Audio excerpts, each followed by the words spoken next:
setelah menanti lama KKN akhirnya gala premier malam hari ini. Yes, akhirnya setelah 2 tahun kami siap merilis KKN di Desa Penari di tanggal 30 April. Ya, tapi juga ada sneak preview 28 April ini, dan kami akhirnya setelah berapa PHP terus, netizen udah komplain terus, nggak mau nonton, akhirnya positif, mereka juga itu namanya benci tapi cinta ya. Dan saya bersyukur hari ini gala primernya dan kita mau rilis minggu depan.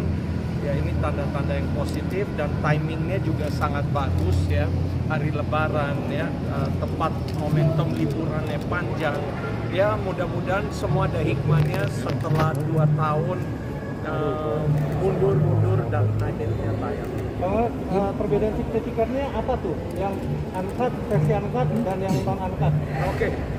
Selain durasi tentu saja. Iya, pasti. Durasinya beda sekitar 8 menit. Uncut dan cut bedanya ini. Jadi netizen fans KKN di Desa Penari yang dari Twitternya, fans Twitter, fans YouTube, fans buku, mereka komen adegan tapak tilas khususnya ya dan lain-lain itu jangan dibuang. Biasa kan film nggak berani expose adegan itu. Jadi kami di sini mikir kalau kami taruh adegan yang khususnya yang di tapak tilas itu harus 17 tahun ke atas. Nanti gimana penonton yang umur 13 atau kadang 10-11 tahun yang berani nonton juga dengan bimbingan orang tua, mereka mau nontonnya nggak ada pilihan. Dan itu jadi berat. Jadi kami mempunyai strategi. Saya berpikir gimana nih bikin 2 versi ya. Di sana kita ngomong sama LSF, Badan Sensor Film, dan mereka pertama bilang kami tidak pernah lakukan 2 film serentak, kalau mau angkatnya nanti. Saya bilang nggak bisa Pak, kalau kita masukin cut version fans kecewa. Jadi strateginya 2-2 supaya ada pilihan. Jadi ini menarik sekali. Ada beberapa bioskop yang mau tayangkan 2 versi, ada bioskop yang milih 1 versi. Nah ini jadi pilihan bioskop, kan tiap daerah punya market dan tahu maunya apa. Jadi itu strategi kami, itu pemikiran kami. Jadi itu extra cost dari MC, tapi saya pikir udahlah waktunya, saya pengen cukup bikin fansnya happy dan masyarakat yang sisa penonton yang ada kesempatan bisa nonton juga. Bedanya berapa menit sih Pak antara yang angkat dan yang cut? 8 menit, lumayan. Jadi orang nonton yang cut dulu mungkin penasaran yang angkat lebih cepat. Ini untuk pertama kalinya MD melakukan strategi untuk merilis 2 versi film di yang sama. Saya kira di Indonesia pertama kali ada yang rilis begitu serentak. Mungkin di dunia saya belum pernah lihat 2 versi dalam hari yang sama, momen yang sama. Biasanya kan extended version, director's cut. Ini rilisnya barengan pertama kali. Nah, mungkin dari kita sendiri gimana kita melihat sekarang akhirnya mengadakan gala premier setelah 2 tahun lebih? Deg-degan sih, nggak sabar banget. Soalnya aku tuh ibarat kayak bukan sebagai pemain aja, tapi sebagai netizen nih yang nungguin KKN kapan sih tayang gitu. Akhirnya dikasih kesempatan tayang, bersyukur banget. Semoga ekspektasi para pembaca ya di awal pada tahun 2019 dulu itu bisa tersampaikan sih, mudah-mudahan. Bisa dibilang kan ini film mistis ya, film horor. Nah katanya Kak Tisa sendiri punya pengalaman saat syuting, katanya sempat demam, sempat Itu masih kecapean kali. enggak, sempat mengalami gangguan-gangguan. Apakah benar? Kayaknya aku rasa di syuting film KKN di Desa Penari bukan cuma aku doang sih yang kena pengaruh si mistisnya, tapi ada Kak Dinda juga ya. Iya, jadi kayak hampir semua pemain gitu, karena terbawa nih vibes horornya ke dalam kehidupan aslinya gitu sama kita sebagai pemain gitu. Jadi memang kan setnya serem banget, terus kita juga sering syuting di waktu malam hari gitu yang memang benar-benar menurut aku sih secara pribadi ya kayak kebawa di skenarionya yang serem itu sih. Mungkin boleh di-sharing apa aja? Apa sih yang kamu rasain? Yang apa yang dirasain mungkin dari Kak Tisa sama Kak Adinda Thomas mungkin? Boleh di-sharing sedikit mungkin? Senang ya? Senang. Senang. Nggak bisa yang Ya, tapi bener sih kayaknya emang talent nih katanya di Desa Penari pasti merasakan hal mistis sama seperti Pak Prabu ya kan? Oh ya? Pak Prabu merasakan. Saya yang membawa mistisnya. Iya, waktu itu emang ada kejadian aku sempat ada blackout sedikit jatuh gitu mungkin karena kecapean juga, tapi kita juga sedang syuting di area yang cukup berbahaya ya waktu itu dan adegannya juga cukup seram. Zona merah. Zona merahnya daerah sana, jadi kayak emang kita udah diwanti-wanti untuk hati-hati ya, jaga sikap, jaga ini gitu. Pada hari itu aku juga memang physically lagi drop, jadi mungkin terjadilah seperti itu. Tidak jatuh pingsan, blackout sebentar. Tapi Sangat menjiwai karakter. Itu karena kecapean atau karena pengaruh aja itu? Katanya Ya karena actingnya memang bagus aja kan. tapi emang pertama kalinya mengalami mistis dari Kak Dinda sendiri apa seperti apa mungkin? iya sih kayaknya ya pertama kali. Waktu itu juga sempat ada beberapa kali di lokasi kayak lampu jatuh, lampunya gelantungan kayak goyang-goyang, tapi itu kayaknya masih normal ya kayaknya. Kalau dari Kak Tisa sendiri seperti apa mungkin mengalaminya apa? Kalau boleh di-sharing. Mengalaminya benar-benar justru bukan pada saat proses syutingnya sih, tapi ketika udah selesai syuting pas di hotel itu aku sempat mungkin ada kecapean juga, ngomong sendiri nggak jelas lalu ngigo kalau kata orang sekitar. jagoan. Satu bait dong. Bang Baik Fajar, dong. porsi komedinya kan minim tadi itu ya? Itu dari naskahnya atau emang Bang Fajar sendiri? Karena memang asik banget nih Bang, masih udah nanya. Akhirnya ada yang nanya ya. Akhirnya kalau untuk porsi komedi sebenarnya ada tapi tidak banyak, karena memang ini benar-benar diserap dari Treatment Simple Man yang pure gitu dari Simple Man-nya. Kalau untuk porsi komedi ada tapi tidak banyak gitu, Bang. Pak Manas ini syutingnya berapa lama dan di mana aja Pak Manas untuk daerah-daerah mistisnya itu? Di daerah-daerah mistisnya kita syuting di daerah sekitar Jogja, dan syuting production days-nya lebih dari 40 hari, syuting days-nya sekitar 34 hari ya kurang lebih, dan banyak challenging yang challenge-nya cukup besar sampai setnya lengser lah, hujan waktu itu, tumbang lah. tumbang banyak kan kita di hutan sawah, sewa lokasinya tuh kita bangun set di hutan, itu yang jadi challenging juga. Dan kita mau buru-buru kemarin syuting di musim hujan untuk merilis 20 Maret 2020. Kalau tahu gitu santai-santai aja. Ngapain? Pak Manas, itu saat itu pernah kejadian mistis kan? Anda sempat datang Ya, saya sempat ke lokasi juga lihat syuting, tapi sayangnya saya nggak lihat kejadian itu. Dinda sendiri. Kalau cukup puas, terus ada revisi termasuk revisi yang cut itu atau ada revisi dari soundnya, dari semuanya? Jadi menarik sekali itu. 2 tahun kan udah kami simpan aja. Kami itu film itu setelah kita delay DCP-nya tidak ada hanya satu orang yang pegang. Segitu takutnya saya, segitu traumanya saya sampai nggak mau kita kasih liatin orang review dulu. Terus sebulan yang lalu kita nonton lagi dan ada rubah strategi angkatnya gimana, re-edit lagi, baru kita mixing ulang, ada beberapa editing yang kita rubah. Bakal mau di festival?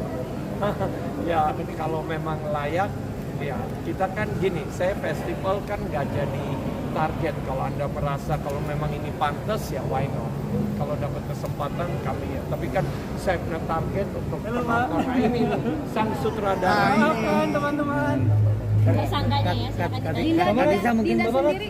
ekspektasi jumlah penonton? Nah, Mengingat ekspektasinya udah gini lama ya, COVID. kalau lihat sih ya, kayak Kukira Kau Rumah terakhir tahun ini 2,2 juta penonton. Jadi kan itu di pandemi level 3. Jadi kalau sekarang menurut saya sih konten bagus harusnya bisa. Ya, ini kan kita nggak tahu posisinya kayak apa. Ada beberapa film juga, ada film barat. Jadi ada 4 film besar di sini. Mudah-mudahan kalau ini diterima baik, ya siapa tahu memecahkan rekor baru. Ya itu harapan saya dan menurut saya ini film punya isi.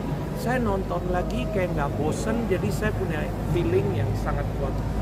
Kak Tisa mungkin tadi ada pertanyaan yang belum ketanya. Ini pertama kalinya kakak ngerasain mistis kah? Apa gimana? Apa pernah sebelumnya? Enggak sih, sebelumnya juga udah alhamdulillah udah dikasih kesempatan pernah. Jadi yang pas ini tuh nggak terlalu kaget banget gitu. Cuman memang bedanya ini syuting Kakak Ini Desa Penari yang memang genrenya horor gitu. Jadi ya pasti kita sebagai pemain yang terbawa suasana lah gitu sama si skripnya. Tapi untuk semua pemain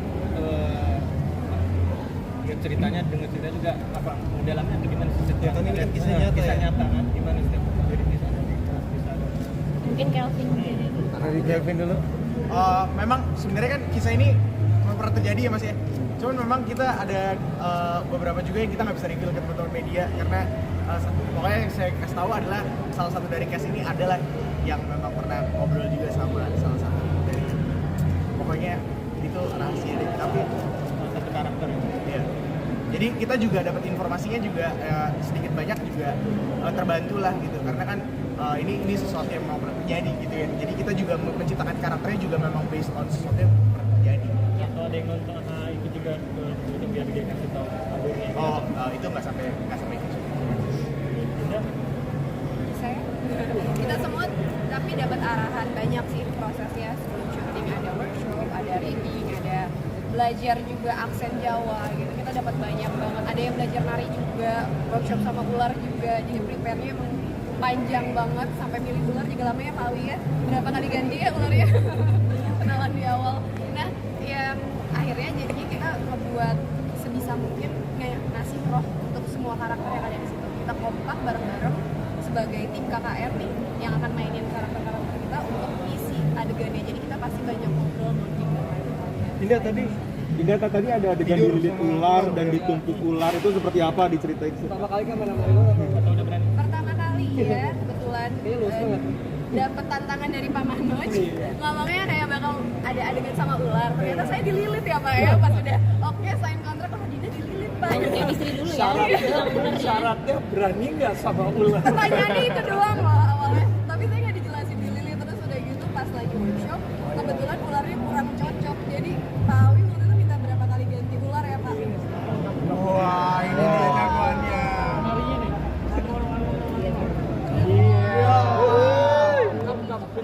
Bisa satu nih.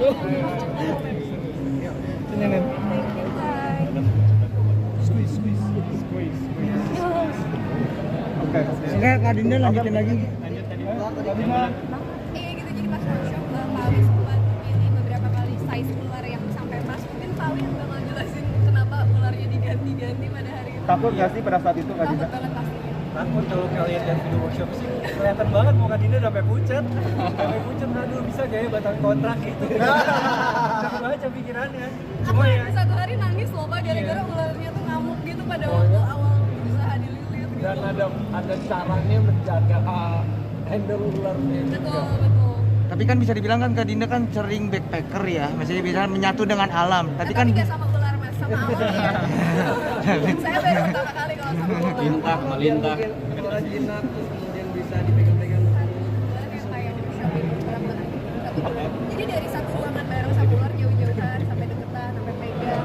Tapi lama-lama lepas ya. Lama-lama nyaman. Sekarang sih udah saling follow di Instagram. Iya. Cecetan ya kan. bersanca. Beneran nggak sih mungkin dengan atau mungkin Itu sempat ada satu workshop ketiga saya kelilit beneran karena ularnya sakit perut. Itu beneran loh. Jadi waktu itu ularnya sakit perut dan saya masih ketakutan. Jadi dia melilitnya lebih kencang. Akhirnya waktu itu pawangnya cuma bilang nafas, jangan takut. Dalam hati gimana maksudnya? Dia udah takut. Gitu doang sih kejadian yang luar biasa dari workshop di KKN ini. Apa tuh? Kalau aku dalamin perannya mungkin hampir sama seperti yang lainnya, cuman aku lebih concern di bukunya ya. Mungkin jadi aku sebelum syuting kita ada baca buku dulu untuk mendalami si jiwa si Nurnya. Terus aku juga di sini kan ada adegan kesurupan ya, dan adegan kesurupannya juga mungkin beda dari film-film yang lain karena di sini harus berdialek Jawa, berbahasa Jawa, dan dimana tuh kayak harus bener-bener pure seperti orang Jawa asli gitu. Jadi makanya itu tantangan yang berat sih buat aku. Ini sendiri gimana? Apa? Bisa jawab. Kita kebetulan di Kakak di Desa Penari sampai disediain coach dialek Jawa gitu ya. Jadi karena saking memang benar-benar prepare biar seluruh pemain itu menguasai dialek si Jawanya itu. Jadi benar-benar kita sebelum reading kita latihan dulu nih mana bahasa yang perlu diganti dengan bahasa Jawa. Jadi biar pas kelihatan di adegan tuh benar-benar meyakinkan orang kalau kita tuh orang Jawa loh. Mungkin untuk Anggini gimana nih mendalami peran di sini dan ada adegan-adegan narinya juga di akhir itu gimana sih latihannya? Ya, terima kasih. Untuk pendalaman karakter sendiri, kalau dari aku cukup bersyukur ya karena aku tumbuh dan besar di Jawa gitu. Jadi emang Jawir. Jadi untuk dialeknya aku nggak begitu susah. Cuman dari menarinya karena background aku atlet, jadi mungkin sedikit kaku. Jadi emang digembleng banget sama guru tarinya. Bisa kayak kalau yang lain seminggu 3 kali, kayak aku setiap hari harus latihan gitu. Dan aku sadar betul untuk memperbaiki itu gitu. Jadi walaupun lagi libur nggak syuting pun aku latihan, syuting pun aku juga selalu latihan sama Tisa di set ya, sama Kak Aul juga gitu. Iya, terus juga aku lumayan deg-degan ya aku sama ularnya karena ular piton mungkin nggak biasa ya di air gitu, dan di situ ada adegan yang emang menantang karena harus dililit dengan ular. Ada satu ketika waktu dililit sama ular mungkin akunya tuh tegang, jadinya ularnya juga semakin ngelilit gitu. Untung karena ada pawangnya, ada Pak Awi juga, terus ada yang jagain juga. Untung ularnya bisa di direct lagi gitu. Jadi kayak semuanya full. Soalnya show ular, soalnya show ular. Ya, show ular. Iya benar. Dan sayangnya hari ini peran pembantu ularnya nggak hadir. Tadinya mau hadir. Nggak usah disayangkan Pak. Tapi ularnya gampang diderek banget ya Pak. Ular aja bisa diderek ya. Ular syuting soalnya. Ular syutingnya. Tapi aku basic nari itu si jaipong atau apa? Kalau itu tuh bukan jaipong sih, itu gandrung. Dia Jawa Timur, dia emang mirip juga ke Bali. Jadi agak buka gitu dan gerakannya sedikit cepat-cepat. Untung nggak terlalu gemulai ya, kalau gemulai mungkin udah velop banget. Jadi menarik banget, tari Jawanya gandrung dari Jawa Timur dan itu eksotis banget sih menurut aku. Itu ada guru khusus kah mungkin? Ada dong, pastinya ada. Kita workshop sebulanan ya. Sebulanan, hampir setiap hari ketika workshop kita pasti nari, sebelum reading kita nari. Oke. Berapa banyak? Oke. 10 ular besar, 100 ular kecil. Ada yang meninggal, ada yang meninggal. Oh ya Pak ya, waktu bisa? Iya, jadi waktu kita mau adegan di harusnya kita syuting 100 ular, waktu mau take 40 ular sama kamu. Iya, jadi ya mau nggak mau kita karena kita harus syuting ya, jadi kita tetap syuting dengan keadaan di sekeliling kita mungkin aja ada ular. Besoknya pawangnya lagi kita break syuting, pawangnya berhasil mengumpulkan lagi 38. Jadi yang kan cuma 2. Bukan ular air ya? Macam kalau yang bisa kan piton, kalau yang kecil macam-macam. Cuma memang pawangnya bilang karena syutingnya di Jogja, dia harus bawa ular dari Jakarta yang ada tipe jenis ular itu di Jogja, kalau enggak kata dia nggak cocok. Jadi akhirnya dia hunting ke Cilacap, jadi Cilacap sama Jakarta lagi. Dan saya mau ularnya banyak sekali, kalau bisa ratusan. Kita dari awal kan udah Makasih ya, komit Pak ya. Pak. Kita dari awal komit nggak mau CGI. Nggak mau Jadi kita nggak mau CGI. CGI snakes dari awal, kita mau ular asli. Itu jadi sangat challenging mendapat ular shooting pemain. Ini saya kira pengalaman yang baru ya, karena membawa ular itu kita mau real, CGI gampang banget, mungkin lebih ya nggak lebih mahal murah bukan masalah itu, tapi jadinya nggak real, kelihatan kayak di film-film. Kalau CGI ini kelebihan di film ini, ularnya real membantu kita membawa emosi kita. Jadi saya kira itu hal yang sangat penting yang biasa suka diremehkan. Buat Mbak Oleh tadi juga ada nari juga sebagai moderawi, apa mungkin pendalamannya ada dapat informasinya dari lapangan, nggak banyak keterangan soal si hantu ini.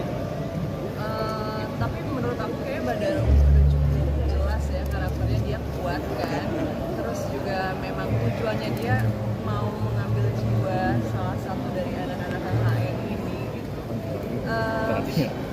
Untuk kesulitannya sendiri sih ya kurang lebih sama ya kayak Hisa dan Agni gitu. Ada latihan nari, terus juga latihan berbaur dengan si ularnya ini, dan kebetulan alhamdulillah aku nggak takut sama ular gitu. Dan benar tadi diceritakan kalau misalnya ada ular yang size yang kecil itu ada sekitar 100-an, itu lumayan deg-degan sih di situ aku. Karena yang benar pas mau take, ular tuh menyebar. Aku takut banget di situ dan tapi alhamdulillah lancar. Terus apa lagi ya? Berapa mungkin buat latihannya sama kayak aku nggak sebulan atau lebih? Iya sebulan. Sama Dan kita bareng-bareng. selama kita di Jogja pun kita tuh selalu tetap latihan nari gitu, bahkan di hotel juga gitu. Dan di hutan ya kan dengan keterbatasannya gitu kayak kita sambil nungguin teh kita tetap latihan nari gitu. Itu cuma nari di tengah hutan dengan pakaian yang ada mungkin sempat kedinginan kah atau mungkin ya mungkin Kedinginan sih enggak ya mas, mungkin kalau misalnya nari malam-malam sampai pagi gitu lebih ke masuk angin ya. Iya, karena kita pakai bajunya kan basahan. Iya, jadi kayak sedia tolak angin. Semoga habis ini jadi mau ngomong apa sih? Terima kasih. Foto dulu Udah pada bertiga. nonton ya curang ya. Foto dulu. Udah dong. Parah banget.